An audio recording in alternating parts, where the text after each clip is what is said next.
We are going to practice using and or to solve probability problems. You should have already titled page 120 with and or practice. And the way this is going to work is the screen is going to freeze. You will attempt to solve the problem on your own, and then you will select your answer, and then I will go over the problem. I understand that you do not have these problems written out. I do not want you writing them all out. All I want you to do on page 120, when you are solving these problems, you will just solve them on the actual spiral.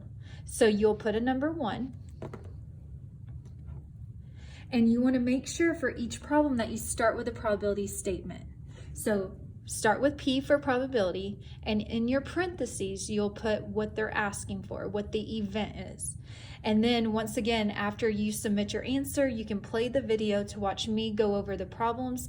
Make sure you correct any mistakes that you make with your pencil so that you have the correct work. Okay, so we are going to pause the video.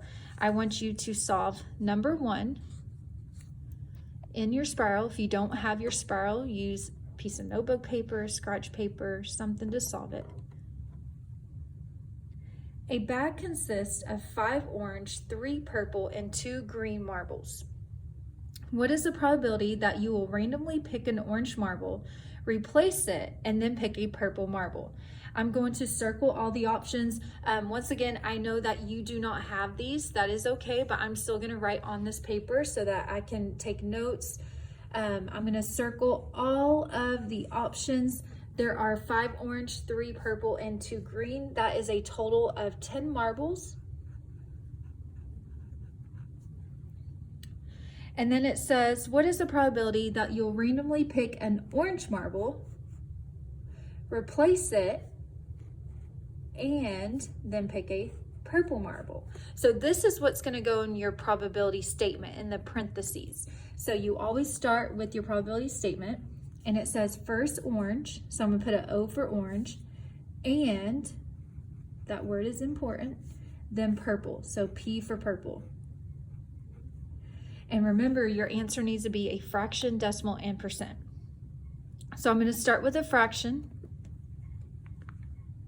And I'm going to find the probability of the orange, find the probability for the purple, and then because it says and, I'm going to multiply them. So I'm going to start with the probability for the orange. Remember, whenever you are making a fraction, when it comes to probability, the denominator is always the total, and the top is always how many there are.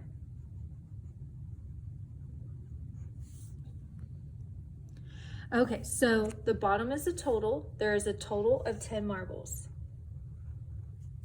The top is how many. So I'm going to look up here, and there are 5 that are orange. And means to multiply, and I'm going to do the same thing for the purple. In the problem, they told us that they replace the marble. So when they picked the orange one, they replaced it and then grabbed the purple. So the denominator is still a total of 10. So the top is how many. There are 3 that are purple. And now I'm going to solve it. So I'm going to multiply straight across. You do have a couple of options here. You could simplify this first if you would like to. If you simplify this fraction, it will make it easier to multiply with the 3 10s. So that's actually what I would do. You could multiply straight across and do 5 times 3 and 10 times 10, but that will give you larger numbers, so it's better to simplify first. I can simplify 5 and 10 by 5. So I can divide this by 5, and I can divide this by 5. So 5 divided by 5 is 1. 10 divided by 5 is 2.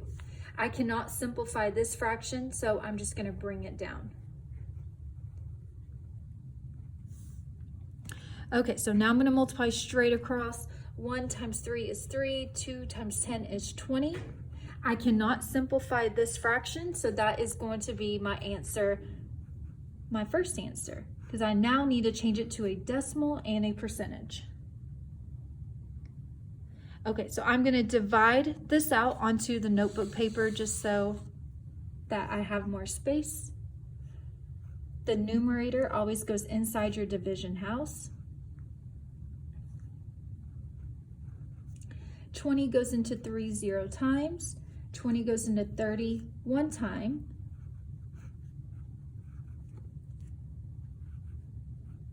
$20 goes into 100 exactly 5 times. So the decimal is 15 hundredths, 0.15, and then the percentage would be 15%.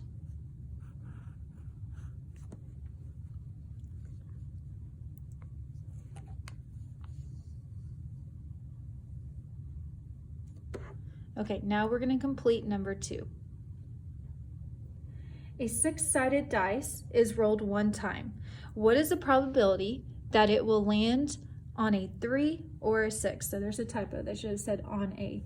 Okay, so we are landing on a 3 or a 6. So this time we're going to add. So you should have started with your probability statement, 3 or 6. And I'm going to first do the fraction for each one. Okay, so let's talk about what a dice looks like. I have an example of one right here. A dice has 6 sides and the options are the numbers. So it can land on a 1, it can land on a 4, it can land on a 2. Each number is written on the dice one time. So whenever we're making the fraction, the denominator is going to be the total. So there is a total of 6 sides on this dice. That's what they tell you in the problem. The numerator is how many are there. So how many 3s are on a dice? There's just 1.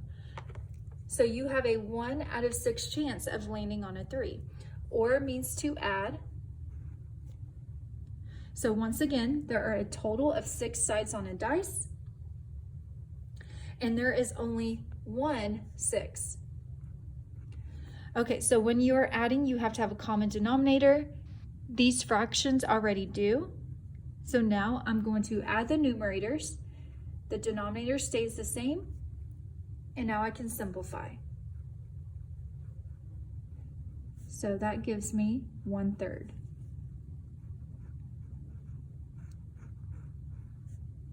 Okay, so now I need the decimal and the percent. So I'm going to divide 1/3.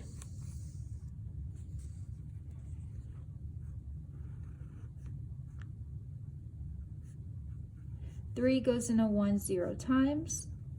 3 goes into 10 3 times.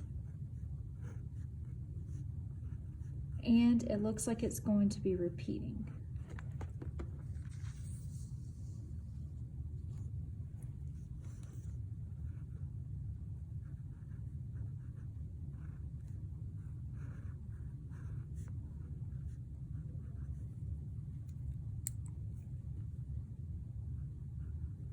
And I'm going to go ahead and throw another 3 after that decimal so that it's clear that it's a 33 with the decimal, and then the 3 will continue to repeat.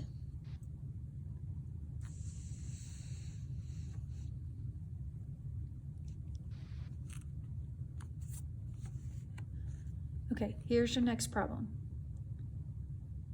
A bag consists of 6 orange, 3 purple, and 2 green candies. What is the probability that you'll pick an orange candy, eat it, and then pick a green candy? Okay, I'm going to circle my options. So there are a total of 11.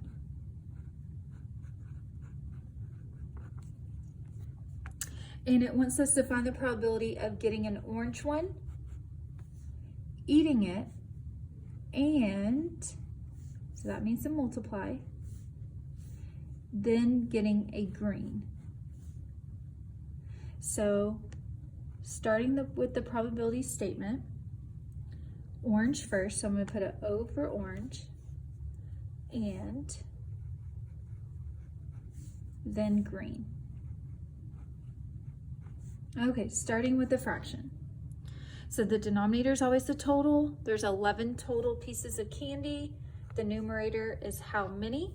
we're looking at orange. There are 6 orange candies. And means to multiply. Okay, so hopefully you noticed that the problem says that you are going to eat the piece of candy after you choose it. If you eat the piece of candy, you cannot choose it again. So I'm going to put a note right here.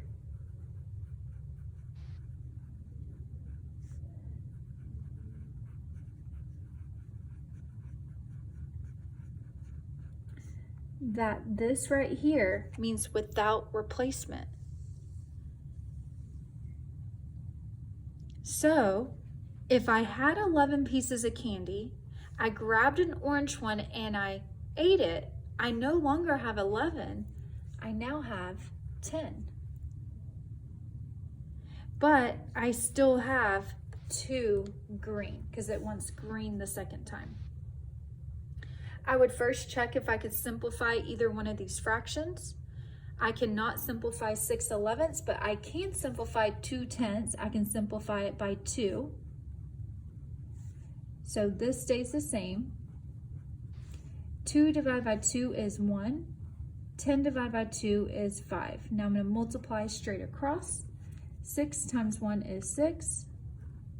11 times 5 is 55. I cannot simplify that. So that is my fraction answer. And now I'm going to divide it to get my decimal.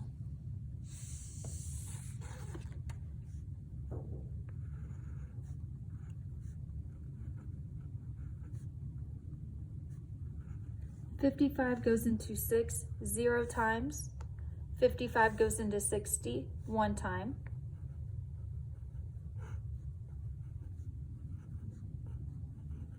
$55 goes into 50 0 times.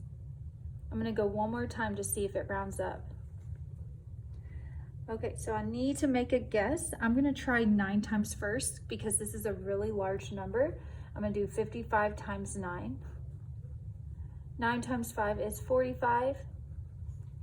9 times 5 is 45 plus 4 is 49. I got really close to 500. If I go another time, it will be too big. So 55 goes into 500 9 times. So I'm going to use the 9 to round the 0. The 9 is going to round the 0 to a 1. So I'm going to have 11 hundredths, which is 0.11.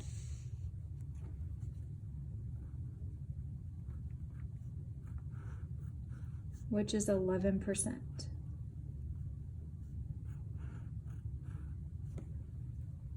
Okay, one more problem.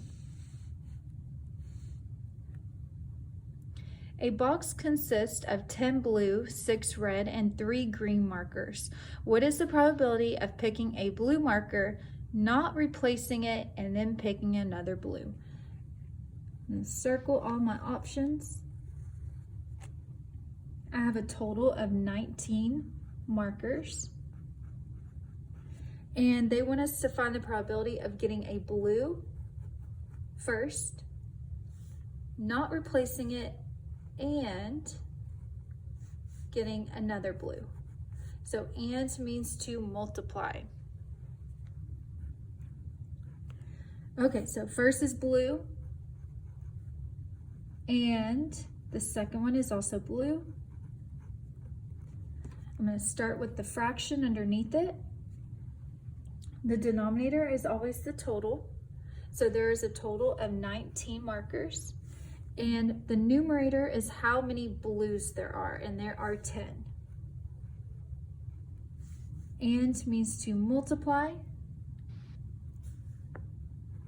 Okay, so hopefully you notice it says we do not replace it. So when I grabbed one of those 10 blue markers, I grabbed one of them. I did not put it back in the box. So now there are only 9 of them. So I had 10 blue ones, but because I didn't replace it, if I go back and grab another blue one, there's only 9 in the box. Now the denominator is also going to change because there are a total of 19 markers in the box, but I took a blue one out. I did not replace it, so now there are only 18. Okay, so first I would check to see if I can simplify. I cannot simplify 10 and 19. I can simplify 9 and 18. I can divide both of those by 9. So I'm going to leave this one the same. 9 divided by 9 is 1. 18 divided by 9 is 2. 10 times 1 is 10. 19 times 2 is 38. I can still simplify that answer. I'm going to divide it by 2. 10 divided by 2 is 5. 38 divided by 2 is 19. I cannot simplify that, so my fraction is 5 over 19. And now I have to change it to a decimal.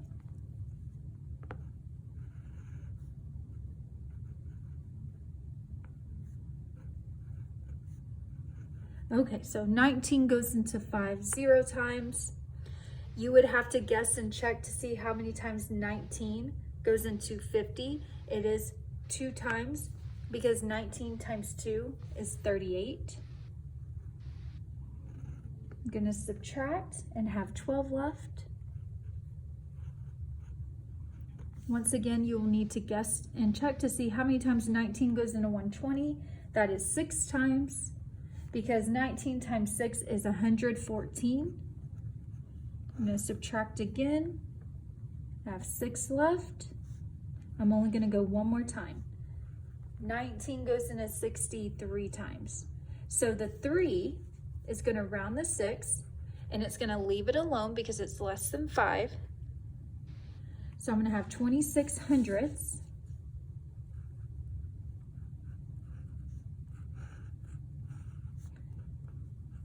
And 26%.